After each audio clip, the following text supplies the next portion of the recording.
Welcome to the Strong, Single and Human podcast.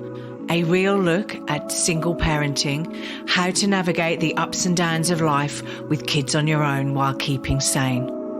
We cover all manner of subjects from domestic violence, dealing with childhood trauma, through to fussy eaters and how to help your kids become resilient. I'm your host, Claire Martin. Welcome. This week, I'd like to welcome back Magic Barclay. Magic Barclay survived a rough childhood, torn between a narcissist of a father and an unfeeling and emotionally neglectful mother. She learned that she was the only one she could depend on and always felt like the black sheep of the family and found it hard to trust anyone. In her teens, her lack of control led to anorexia and binge eating and a binge eating disorder. Easy for me to say. Her weight was about all she could truly take charge of, and by the age of 17, she had also become a binge drinker, leading to becoming an alcoholic by the age of 21. After transferring this lack of self-relationship to relationships with others, she found herself at the end of a string of emotionally vacuous and harmful relationships, culminating in a marriage to a narcissist, and her self-esteem issues came back, and again, via her weight, she protected herself by becoming morbidly obese. That was the only way her body could physically be off limits to an abusive husband, or so she thought. After 14 years of being told she was ugly, worth nothing, a horrible mother, and much more, she left, packing the kids, dogs, cats into a car, loading a truck, and leaving town. The next 4 years saw a drawn-out legal battle, which saw her lose everything except her babies. She had to start again, but the toll of adverse childhood experiences and adverse childhood relationship experiences and her adult relationship disasters, years of stress, physical trauma to her body culminated in multiple conditions that threatened to end her life. She threw herself into study, learning about the systems of the body and how they each work in harmony with each other. She sought help with her trauma and became truly well and truly loved. So I'd like to welcome you to the Strong, Single and Human podcast. Hi, welcome Magic. Welcome back to the podcast. Thanks for having me back. Coming to join us again. This is awesome. This is awesome. Now, it's a subject very close to our hearts, that we're going to talk about today, because we're going to talk about narcissism. Now, this word gets bandied around, I think, a lot in society today, right? About narcissists. Oh, my ex is a narcissist and my ex is this and blah, blah, blah. So I want to go back to the basics, right? I want to go back to my first question to you is, what is a narcissist? Well, you know what, there's a textbook definition, but to me, what a narcissist is someone who can't get out of their own way and wants to make everyone else feel as crap about themselves as they do about themselves to make themselves look better. Okay, cool. So, yeah, and this is around, and there is a textbook definition, and I can't tell you what it is at the moment, but this is around them actually blaming everyone else for their life, their situation. Gaslighting is like another word that we would say, where they, where you can set boundaries and they can say, oh, well, I'm only like this because of you. You do this to me, you do that to me, and all of those sort of things. Yeah. Am I right? Yeah, so everything is someone else's fault. Everything happens to them. Like, this always happens to me. Why me? And it's that whole, woe is me, why me? Everything happens to me. It's all your fault. it's their fault. It's because so-and-so did whatever that now I have to deal with it. That's kind of what they're about. Victim mentality, completely. Yeah. So, okay, how do you for me, this next question, my question to you is that how do you live with a narcissist? If you love this person, right? If you go, I love this person, it's like love them to death, right? How do you live with them? Because I would also go, why are you living with them, right? Because this is like, I've lived with a narcissist, right?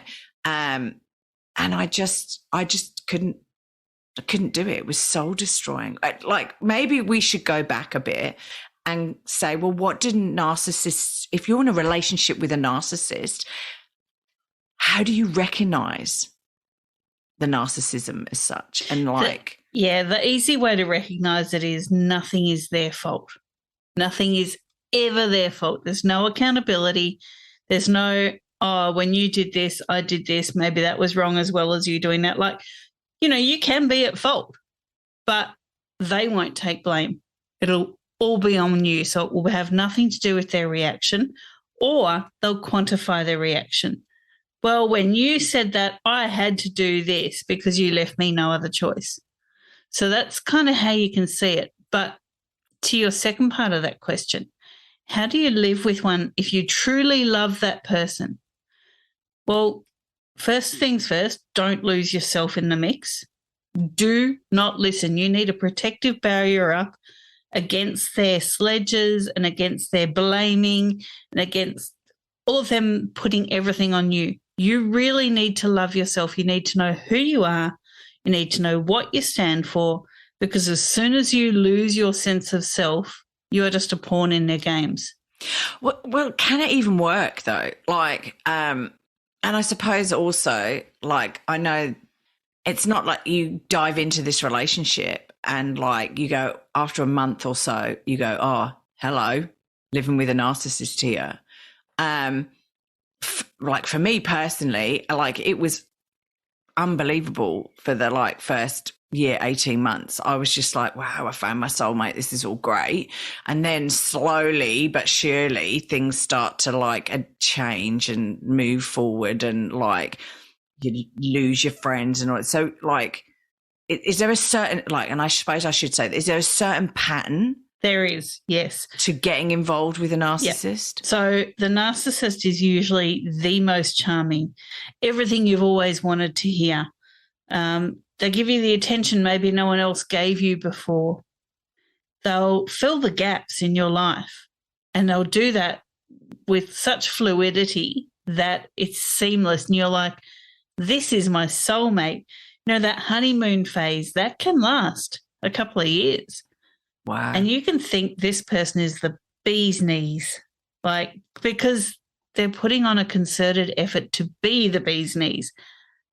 But it's once they see you where they need you, not where they want you, but where they need you for them, that you become so downtrodden and you don't even realize it. Because in this honeymoon phase, they're dropping little phrases, they're dropping little hints, they're doing certain things.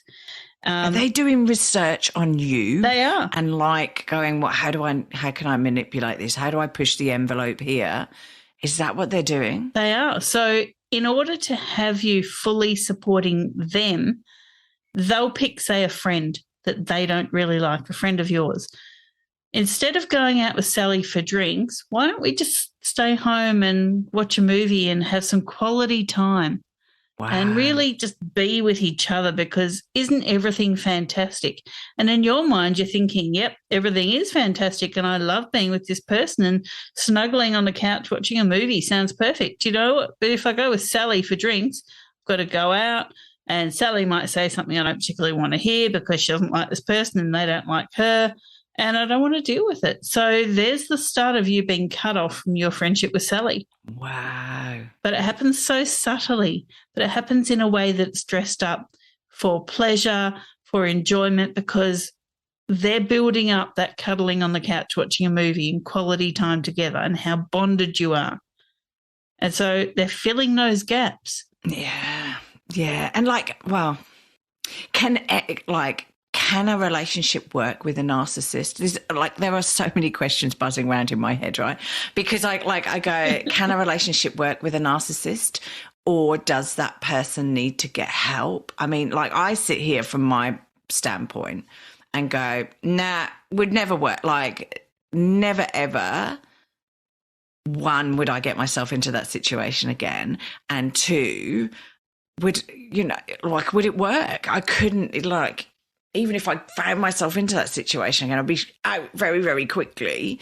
I just couldn't, like, can a relationship work with one?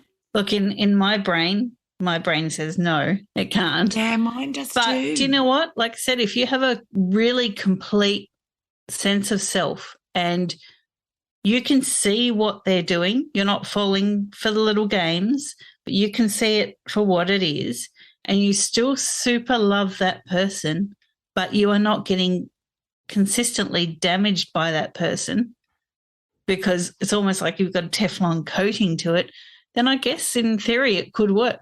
But it's just that they're damaging you at, like, yeah, like you're. But it's that's abuse. the key. If you can refrain from allowing that damage to happen to you, it could work. Yeah, but in practice, it might be a very different situation. I'm thinking that because they like to be the victim and to manipulate the situation, that's where I go, I don't think this can work. And why would you want to? Why do people live with narcissists? Why do they get themselves into that situation? And I know some people who have lived with a narcissist for like years, like 20 years. Yeah. Yeah.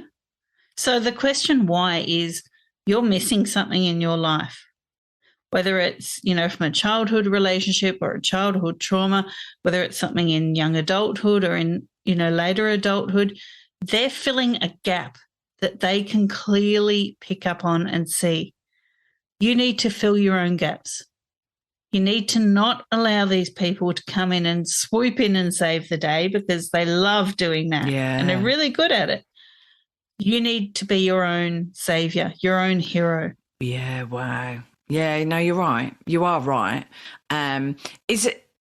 Is it all different things that are missing? So, like, is it not that you could go, oh, well, I was, I don't know, adopted as a child and therefore I'm more susceptible, and I wasn't adopted to a child. My parents are still, this is where I go, is this affecting a particular type of person? Because this is what confuses me. I go, my parents are still together. I had a happy childhood. There wasn't really, I wasn't abused as a child or anything like that, right? So I then go, well, why did I get one in my life? What was I needing? Well, how did I attract them? And, when I look back at the relationships in my life, I go, well, maybe that person was a, narcissist as well. And I just, because I suppose that name and the trait wasn't out there 20, 30 years ago when I was first dating, that I go, oh, wow, yeah, okay, maybe that person was. And I can definitely think my ex-husband was definitely a narcissist in every stretch of the way that you want to go. So that means I've had two in my life. And I think for you, it's the first one that says to you, I can't have a fulfilling relationship, or I can only have a relationship with someone that's emotionally unavailable. So you've set a precedent, and then that's opened the door for the next one. And I'm not saying it's your fault. That's just something that happens. And particularly as women, and this is why we see a lot more women falling into the hands of a narcissist than we do men. We're raised to think about beauty, to think about body image, body size, how we present ourselves to the world. I'm a 70s and 80s child. Girls didn't always speak up. They weren't always encouraged to speak their mind. Not like now. Okay, so for our age group, we were not supposed to, blurt what was on our mind out in public. It's like, no, you do that behind closed doors. So we've definitely been conditioned by society to, worry about our looks and body image and things like that, and staying as demure as we can, and, go back more generations. Looking after the household. Yeah, so being at home, looking after the kids, looking after the household, looking after your partner. Yeah. So this husband, leaves partner, those whatever. gaps for the narcissist to fill, because they come in and say, you know, on the first date, oh, you're so beautiful. I'm so lucky to have found you. You're so gorgeous. I can't stop staring at you. And you're like, oh my God, he finds me beautiful. I haven't heard that before. Apart from maybe from my family, and they have to say it because I'm their kid, you know. So all of a sudden, they've already got you in their sights lined up just from saying one sentence. And like, see, I've got domestic violence like banding around in my head, right? Because I'm sort of sitting there going, is it most cases within domestic violence situations that the perpetrator, not the victim in domestic violence situation, but the perpetrator is what we would class as a narcissist, like an abusive narcissist? Yeah, in a very high percentage of them. Because I would see emotional. I mean, there was no physical abuse within my relationship, but there was a lot of a mental manipulation is what I would like to call it, right? Because it's not that I was being called a bitch every day, right? But it was mental manipulation, I think is the phrasing that I would say, and so therefore that mental manipulation, new word everyone, was, that just wore me down as such, because like my day job is managing multi-million-dollar global projects, with teams of 30 to 40 people and stuff like that. But internal relationship wise, I just got worn down. And I know I know lawyers, I know people who were like, account managers, like they come from all different levels and walks of life and, responsibility wise from a working perspective. And you would look at them and go, you're a lawyer. How did you get like sucked in by this like situation? And it's so destructive to them. But in their day job, happy days. They're holding it together. They're in control, managing, courts of law and all of this stuff. But then when they go home, like manipulation, Messville's, Alabama. Yeah, yeah. And it doesn't matter what walk of life you've come from. You can still be the victim of a narcissist. And it doesn't have to be necessarily a relationship with a partner either. You can have a narcissistic parent, can't you? Yep, or a narcissistic friend or a narcissistic neighbor. But they all have the same sort of traits. Yeah, they do. Okay. So, like, if you're in this situation then, what impact does it actually have on you? I mean, like physically as well as mentally? Well, it starts all the stress responses. So you can become quite, adrenally driven. So you've got high cortisol, you'll start gaining weight in the middle, from basically the collarbone to the hips, you'll start looking a bit like an apple on sticks, like a toffee apple. And, And I thought that was just COVID. But you can also start getting nervous in ways that you didn't. So all of a sudden you can get like this rush of adrenaline because you're like, I shouldn't be here. That car's backfiring. Could be someone shooting me. No one's ever shot at you before, but all of a sudden you're at this heightened stress response. So your adrenals are trying to process everything. It can look as the opposite as well. So you can be in adrenal fatigue where you can't get out of bed. And, there's no point in the day where you are not tired. But then at night, you also can't sleep properly. Like there's just no cortisol pattern whatsoever. Yeah. So it can present as a lot of these things. It can present as an immune dysfunction. So, you might start getting lymphatic swelling. It could be, your body's in a nurturing, building kind of immune state. Or you could be, in one that's really catabolic, breaking you down because of the stress. So it sees everything as a pathogen. So all of a sudden you've got aches and pains, you've got fibromyalgia, arthritis, muscle tears all the time, things like that.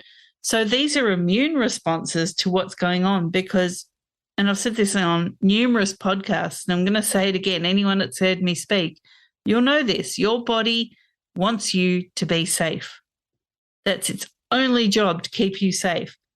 And if it needs to keep you safe from a narcissist and what they're saying and what they're doing, even if it's just at work and your boss is a narcissist, could even be someone under you that's a narcissist that makes it look like everything that goes wrong in the office is your fault. Your body will respond to that.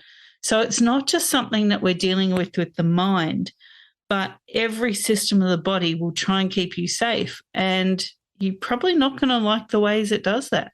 Yeah, well, I know the stress that I went through led to an irregular heartbeat because I was trying to keep everything suppressed so that my son wasn't affected. And silly idea really, because at the end of the day, he was affected, but it's trying to make everything as normal as possible. So all the emotions, all the peaks and troughs, setting boundaries, going through boundaries, doing whatever, right? The frustrations I had all had to be suppressed, hence heart operation like a year later and all of that, with the release of the stress and the release, the relaxation, I suppose. So I'd been in that stressful situation for like 2.5 years or whatever. And then to come out of that and go, it was almost like a big deep sigh where you go, but then all of that culminated in an irregular heartbeat, which I had to have sorted out because it was that irregular that I needed it sorted. So yeah, no, it's true what you say. The body takes on board all of this stress, and then once it finishes or once you do something about it, just yeah. So if somebody's listening to this program now and they think, yeah, do you know what, Jesus, that's me, right? I mean, that I cannot do anything right. It's always my fault. There's gaslighting as such. I keep mentioning gaslighting, but explain to me gaslighting. What is gaslighting? So gaslighting is the process where they tell you either verbally or in writing or however it needs to be amongst a community, say a Facebook page or whatever, that everything is your fault. Everything's on you. So it might be, I'm trying to think of an example that won't get me in some trouble here. Okay, so it might be that someone comes to you for help and you think, well, we're not a right fit here, okay, whether it's in a shop or an office or whatever, right? Someone's come to you as a customer and you're like, I don't really feel this connection. I'm going to go and get someone else to help this person, right? We'll say a shop. It's a florist shop. Yeah. You're just feeling some sort of vibe from this person that's walked in. They haven't done anything wrong, but you've got this vibe. You've got this, I'm not going to be able to help them to the best of my ability. I know I can help them, but do I want to? So you say, I'm just going to get someone else to help you. And they turn around and say, why? Because you don't think you can do it? It's an easy order. What's wrong with you? It's all your fault, right? That's very quick snapshot of gaslighting. So they throw it all back on you to make you think that you're the crazy one. You're the one without the skills. You're the one without the communication or whatever it is. You're the one that's lacking something. So gaslighting is you being wrong for something because they said so. Yeah, like somebody's saying, like you going, hey, why didn't you pay that bill the other day? And them turning around and going, but I thought you always pay it. It's your fault because we're in debt because, you didn't, you spent the money on something else and it's, and it, they're in charge of the money as well as such. I don't know. That was a really shoddy example, but it's like, I'm trying to think of an example. with that example, right? Maybe you say, look, I'm really busy. This bill has come in. Can I give you the money to go and pay it? And they say, yes, I'll go to the post office and pay this bill, right? Then they come back. Why haven't you paid the bill? But I gave you the money to pay it. No, you didn't. You never gave me that money. You never asked me to pay it. You're covering for yourself. They are gaslighting you. You know you gave them the cash. So going back to my original question before I went to gaslighting, like, what can you, if you sitting listening to this and go, okay, that's my situation, all of that stuff is happening to me, what can you do to help yourself? Okay, you need to get a coach on your side, basically. It's very hard to do by yourself, but you need to get a sense of self. So you need to know who you are. You know, there's that old expression, water off a duck's back. You need to create that scenario for yourself. So when the narcissist is throwing the water, it flows off your back. Because if you don't have a complete sense of self, they have an in. They have a way to keep damaging you. And that's when it can get quite nasty and, you know, lead to a whole lot of health complications, social complications, like it leads to a lot. But you need to start working on you. And I'm not saying to the listeners listening to this today that it's your fault. That's exactly not what I'm saying. What I'm saying is when you have a complete sense of self, they can't get their foot in the doorway and they will move on. And these will be the very quick, fleeting relationships or fleeting friendships, or someone in the office that avoids you at coffee time because they know they can't get in to damage you. Because you know who you are, you stand in your truth and you appreciate who you are, and you go, do you know what? Not today, narcissist. My wall's there. Don't touch. No, and I have to agree with you. Look, my view is if you're in that relationship and you're unhappy and you're dealing with mental abuse, and I know sometimes it's hard to go and leave, my advice would be leave. Even if it means that you split, you both work on yourselves and you get back together later. Happy days. Everything's good then. And you both worked on yourself. You've both understood your situations and where you're all at. But also, you like, whatever, whether you say you're going to stay or whatever, or whether you're dealing with a narcissistic parent, you know, uncle, blooming teacher, work colleague, you need to get help from somebody to just as a sounding board for you, you know, because there's a lot, and I don't know your thoughts and views on this, but I found that there was a lot of self-doubt. There was like, am I right in doing it this way? Am I being a good partner if I set a boundary here, or, you know, and also confusion about what boundaries to set and what boundaries not to set, because you're confused, bamboozled as such. I mean, what are your thoughts? Look, one of the key plays in the playbook of being a narcissist appears to be that they have you off center. So that even when you do want to break away, you do doubt yourself. Because, again, you're not strong enough at that point to deflect what they're doing, and they know it. That's why they've created that doubt for you. So you just have to be strong enough to go, okay, I need time out of this situation. Could be a day, could be a month, could be whatever. And I need to find out exactly who I am, what I stand for, what I will and won't accept, because you have to set the levels there. And when you hear that self-doubt creeping in, you need to address that, because otherwise you can be stuck somewhere for 14 years and believing everything, and then you come out of it and you have to relearn life, and that's not a fun way of being. But I think it's a process for you as an individual as well, right? At the end of the day, you have to work through your own shit, for want of a better word. You have to work through your own shit, and you have to, like, nobody can say to you, you've got to leave, right?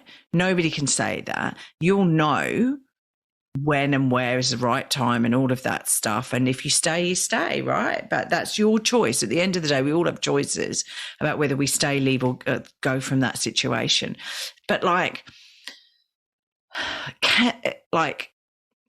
already know the answer to this, but I want to ask you, right? Can you recover from being in these situations and then this answer I don't necessarily know. But then how do you break the cycle? Can you break that cycle? Or are you destined forever for the rest of your life to just attract narcissists? And that's it. That's your lot. You got to deal with this all the time. Sorry, there were three questions there. First of all, yes, you can get out, right? You can put an end to it. Second of all, you actually develop the skill of being able to spot them a bit easier. Oh. It's almost like they have a flashing sign above their head. Like a bird spotter, but it's a narcy spotter. Yeah, a narcy spotter. So you will actually get better. But unfortunately, before things get better, you need to be aware that once you've attracted one, you tend to attract others, a bit like sharks circling in the water. Wow. That tends to happen a fair bit. But you can put an end to all of that. It just takes time on working on yourself, because once you're strong enough, they can't get in. So it's about self-love at the end of the day, and developing your own self-love. Yeah. And going, no, I'm better than that, thanks. And okay, that's great that you want to spend time with me and everything, but I need me time as well. Yeah. And, you know, because look, I can understand where you go, oh, if I tell this person, like the situation we were talking about earlier, I tell this person, oh, I don't actually want to spend a night in with them watching TV because I actually really haven't been out with my girlfriends for ages and I want to go out with them. But it's all of that, oh, how do I put that without offending them and all this stuff? If somebody actually truly loved you, they will want you to go out with your girlfriends. Yeah.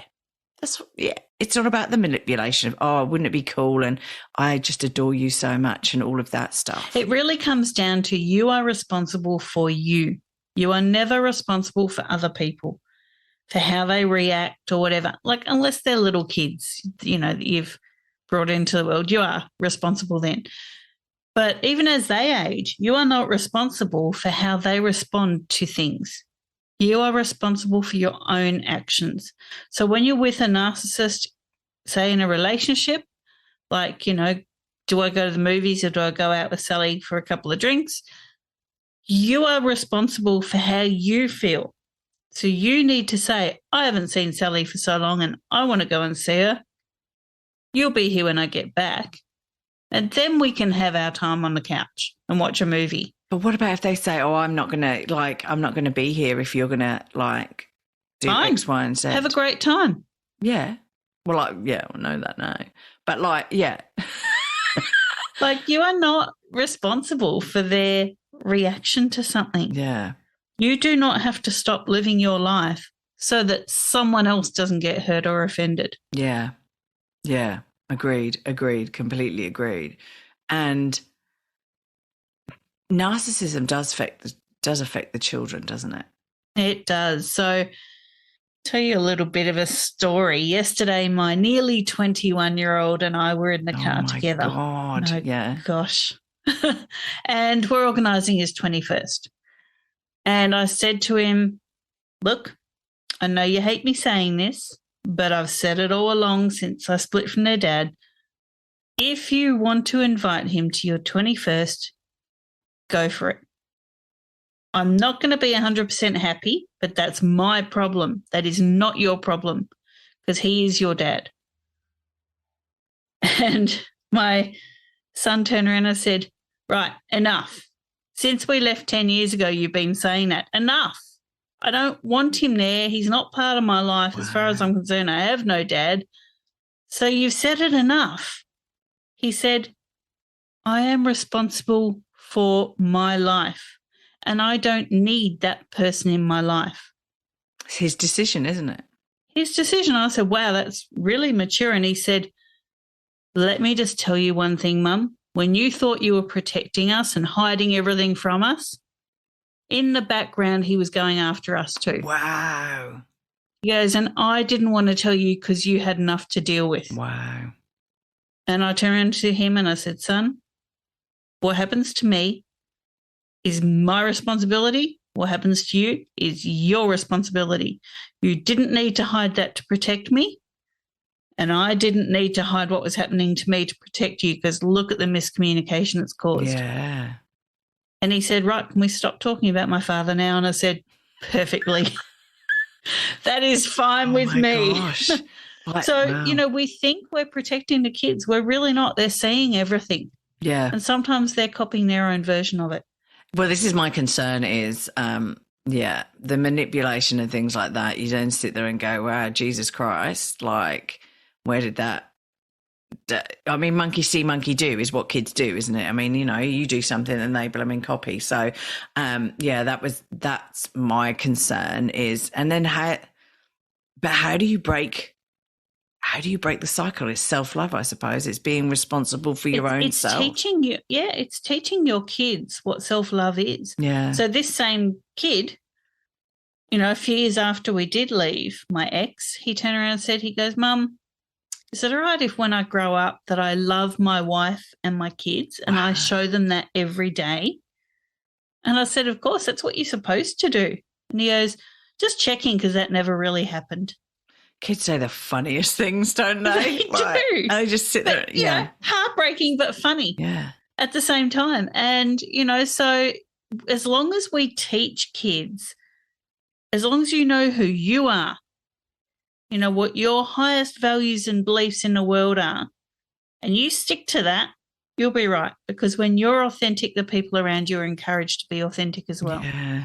Yeah. We have to give them that way of self-expression, that way of self-growth. We can't do it for them. And then what about co-parenting with a narcissist? Because that's what I've been doing for the last 4 years. And it's hard. Like I can't deny that it's easy, right? It's hard. I'm really lucky I haven't had to co-parent. Yeah. Well, I sort of on and off. In that situation, you need to make sure that your child has those self-expressive, self-love tools. Again, it comes back to that. Because when they're with the other parent, it won't affect them. And then you need to say, listen, if you need to talk to me when you come back from a visit or whatever, don't worry about it hurting me. This is not about me. This is about you not holding in something that you feel you need to say. Yeah. Do not worry about telling me. And I think it's also important that as a parent, you don't react to that as well. Like, do you know what I mean? Then you need to keep a very straight face and you need to go, wow, thanks for sharing that. Yeah. And leave it there. Yeah. Let them just use you as a sounding board, as, a way to get it out so it's not stuck internally. Yeah. And then don't react. Exactly. Because the thing is, in reacting and going, oh, what? They did what? Or they said what? Or they've implied or whatever, that then makes your child then sit and go, oh, God, Mum's reacted a really bad way. And like, or if you go to the ex and go, hey, you did what, blah, blah, blah, that's not how we do stuff, right? Then they've just got what they want because they've got your full attention now. Exactly. Yes. So why give them what they want? Yes. Don't play into that game. It's about actually equipping your child with the right tools to be able to deal with the situations that they may find themselves in. And it has to be age appropriate. And they have to understand that sometimes when they do or say something and set a boundary, because they are a kid, that boundary might get squished all over, but they've just got to keep going back and reiterating and understanding it's not about them and understanding the situation, I think. And so, you need to have that discussion with your child. And again, age appropriate, and there's different ways that you can have the discussion. You might do it playing blocks, or you might do it, with a doll, or you might just have a conversation if they're a little bit older. Or you might read a book or something and, talk about feelings and all this kind of thing. And you need to say, when you set these boundaries for yourself, someone might squish them. But guess what, honey? That's not about you. That's about them. That's not your problem. You keep setting your boundaries and you just keep reminding yourself it's not about you, it's about them. So then each time that boundary is squished, your child is developing some more strength, internal strength, going, well, that felt crappy that when I set that boundary it was squished, but that's not about me. That's not my problem. No. I set the boundary. I did my job. And I think also, like, co-parenting wise, I don't know what your view is, but it's about the child. It's not about any other situation and scenario. So a lot of the ways that I used to and still do deal with things is what is best for my son, right? So it's what is best for my son, and that is it, right? There is no like discussion around like, oh, well, he said, she said, you know, you're stopping me, you're stopping our child from seeing ex-grandparents or whatever. I'm like, no. There are boundaries that are set, and these boundaries are set for X, Y, and Z reason. And I'm sorry, but it's not in his best interest or her best interest or whatever for that situation to have changed or whatever. So it's about setting that and then but also then taking it, because you get like, I've had hours, and I mean hours, of text messages that are abusive, that I haven't even replied to, and I've still had an hour's worth of abusive text messages. So, yeah, it just is relentless, and you've just got to take a step back and go, okay, every comment you make adds fuel to the fire, right? And so you're encouraging, and I think you said it earlier, it's about, you're feeding the frenzy as such, and you've got to stop. You've got to go, I'm not feeding this. I'm not going to feed it. It's not about me. It's not about them. It's about what's best for the child, and that's it. Exactly. So back to my sharks in the water analogy. I love you. If you're going to throw this burley into the water, you're attracting the sharks. Yeah. So if you're going to respond to these text messages, you're attracting more of this barrage of text messages. And then it could be phone calls, and then it could be emails, and then it's going to keep accelerating. And then it'll be rocking up on your doorstep to scream at you because you're throwing the burley into the water. Don't do it. Read it, let it go. Okay, I hope you feel better now that you've said that, because guess what? It actually means nothing to me. Yeah, exactly. And although you want to reply with a lot of expletives and go, what that flipping heck? But like, yeah, you're best not to, because that's just going to come back to you again and come back to you. And if you feel like you need to reply, do it on a Word document to yourself and then delete it. That's a good tip. Then it's out of you, but you haven't sent it and created more trouble. No, that's right. That's right. Just get it all out of, because us women need to like get it out of our bodies. So you get it all out on a piece of paper, and then actually get it all out on a piece of paper. Here we go. And then burn it. Burn it. That's what I was thinking. Just set fire to it. Obviously not in the house. Maybe you want to go outside in a safe area and do it. Maybe not in front of the kids either. But like, yeah. And just let it float up into the air, and there we go. Just fair enough. Fair enough. Wow. I actually did that at the start of this year. I went through, I had like 2 boxes of folders and files from my divorce, which was years ago. And it was messages backwards and forwards, and it was, all the legal stuff. And we don't need that now. So I actually went out, set the fire pit up, and I burnt every bit of it. And do you know how great that felt, watching it all burn to a crisp? It's no longer in my house. It's no longer harming me, because every time I walk past those boxes, I would think about everything again. Oh, no. I can't do that now. No. No, I know what you mean. So look, if somebody thinks they're in this situation or they want to ask you any questions, like where do they get in contact with you regarding like all of this? Yep. So we've got a contact form on the website, which is www.holisticnaturalhealth.com.au. And it's holistic with a W as well. And so just send through a contact form and just say, dealing with a narcissist, please help. And you'll just jump onto our Facebook page, Holistic Natural Health Australia. We put all sorts of articles and things up there. And, even send a message on there and just say, hey, listen, I heard this podcast. I need some help.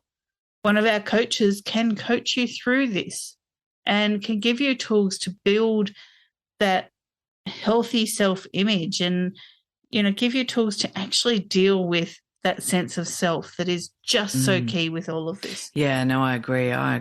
And And the reason you know more about, loads about this is because you've dealt with it. You've been in that situation and you've dealt with it, as obviously we've discussed earlier, but you've dealt with it. Same with me. And I'm